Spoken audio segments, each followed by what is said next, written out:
देवेंद्र फडणवीस आणि राज ठाकरे यांच्यामध्ये शिवतीर्थ निवासस्थानी तासभर खलबत झाली। सकाळी 9 वाजता राज ठाकरेंच्या भेटीला गेलेले फडणवीस हे 10 वाजता भेट घेऊन बाहेर पडले। अमित ठाकरे यांना भाजपच्या कोट्यातून राज्यपाल नियुक्त आमदार म्हणून घेतलं जाण्याची चर्चा आहे। स्थानिक स्वराज्य संस्थांच्या निवडणुकीत भाजप मनसेची साथ घेणार असंही बोललं जातं। त्यामुळे मुंबई महानगरपालिकेच्या निवडणुकीत भाजप आणि महाराष्ट्र नवनिर्माण सेनेची युती होण्याची दाट शक्यता आहे।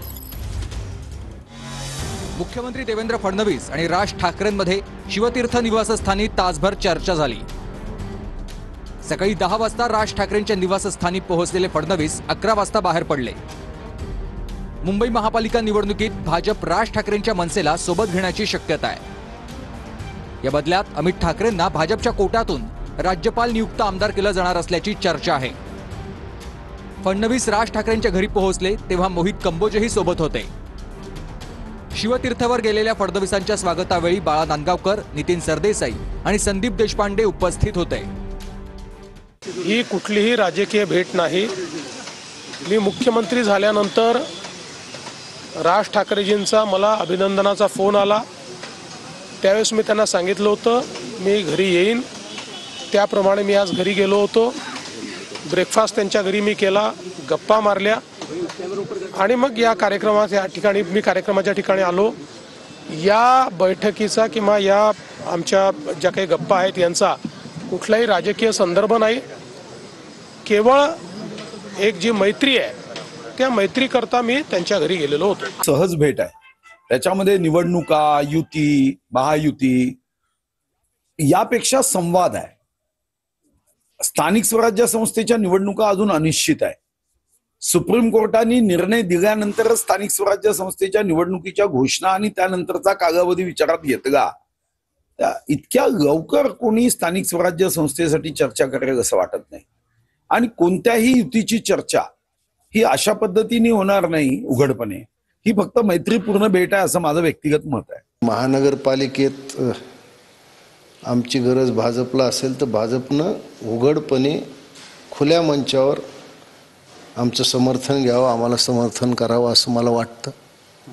कुठल्याही छुप्या युतीनं, आघाड्यांनी मनसेचं नुकसान होईल असं माझं वैयक्तिक मत आहे। फडणवीस साहेब भेटत असतात, त्यांना ते फडणवीस साहेबांना भेटतात, शिंदे साहेब पण त्यांना भेटतात, ते सुरू असतं।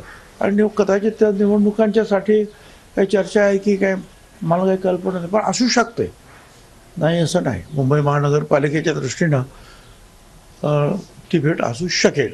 मला वाटतं या सगळ्यामध्ये महानगरपालिकेचं लग्न सुखरूप पार पाडण्यासाठी या बालकाचा उपयोग होईल तेवढा करावा अशी इच्छा असावी। ही पोहे खाण्याचा, चहा पिण्याचा कार्यक्रम बरेच दिवस झाले आम्ही बघतो।